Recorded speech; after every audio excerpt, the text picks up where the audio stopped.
So picture the scene. It was the summer of 2018, England were flying in the World Cup, and I was ready to get a nice early Friday night before they played Denmark in the quarterfinals, followed by going to see Noel Gallagher play at an outdoor event in Greenwich. Nice little Saturday. But then my mate texted me this poster. The Strokes are set to play at a small venue called Dingwalls in Camden under the guise of Venison, as they had done back in 2010. Logistically, it seemed like it could work. Albert Hammond Jr. was playing at a festival during the day in Europe, but could easily get back across to 10 PM UK time, and Nick Valenci had recently played with CRX in London.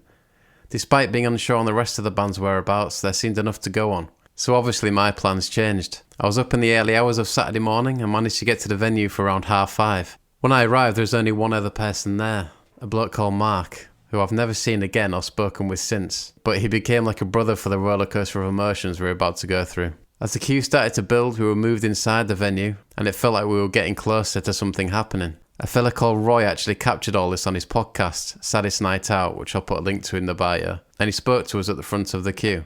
But here is what the fans experienced in Dingwalls on Saturday, 7th of July, finding out whether the Strokes show was actually happening. Strap yourselves in and enjoy.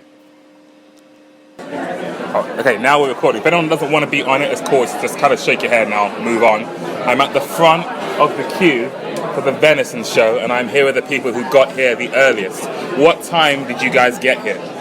5:30. Who else did you get here with? Was it just you? Just me and a kid here called Mark, who was already here, so it's just us two to start with. So you got here at 5? 5:30, yeah. 5:30, and what time did you get here? And there was no one else here, just the two of you? Yeah, we were at a different door, but then we figured out which door is the right one, so. So how long were you guys by yourselves here? It's about 7 o'clock about 7 people until about 7 maybe, and then it started picking up about 8 o'clock. Have any of you seen the Strokes before? Oh, Venison, I should say. Have you seen Venison before? Yeah, a few times, yeah. Have you seen them in London before?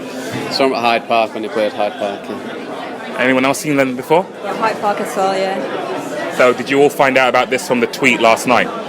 Yeah, actually my mate, he sent me a message and pointed the tweet out to me, so that way, yeah. Now, was there any debate in your mind of can I go, can I make it? Or was it just like drop everything, first train I can, let's go right now?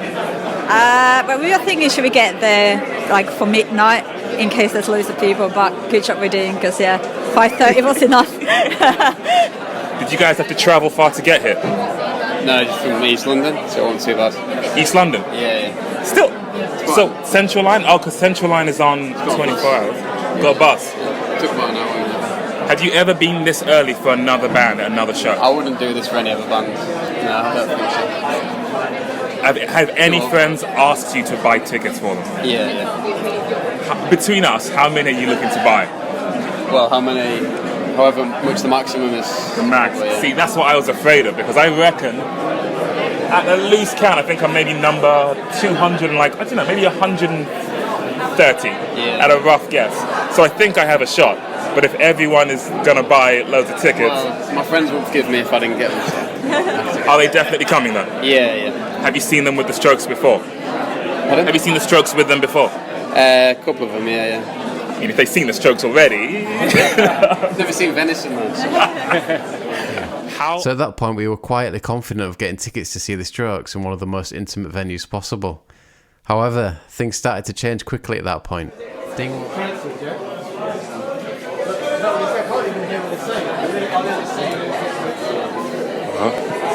It's sounding like it's been officially cancelled. I don't know.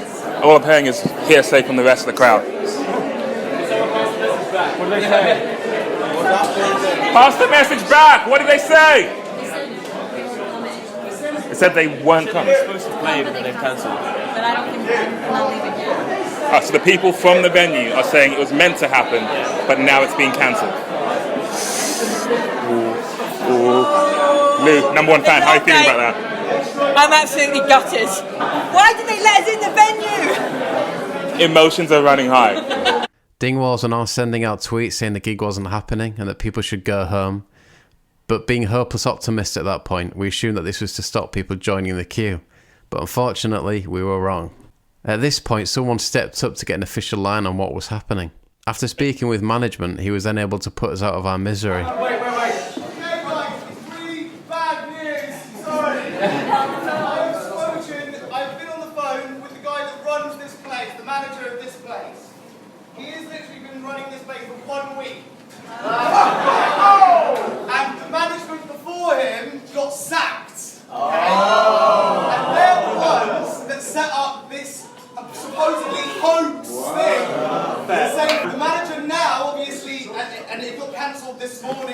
by them, by the Hoax, this morning, and apparently he's now been on the blower. He's spoken to the management of the Strokes, and yeah, confirmed. Tour management are like, not happening. So yeah, guys. Thank you.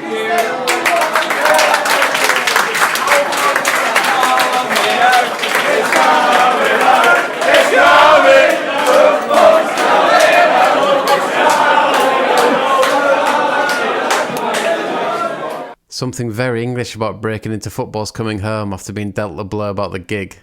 At least we had something to cling on to. So it turned out it was a disgruntled ex-employee that set the whole thing up.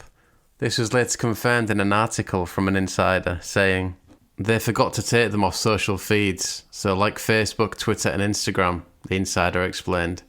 Basically they just dug up the poster from the 2010 gig and posted it again. There were 500 people who queued up, some people were queuing from 6 AM.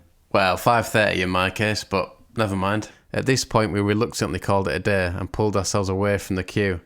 Not an easy thing to do after 6 hours of waiting. Fortunately England won, and despite being knackered, the Noel Gallagher gig was good.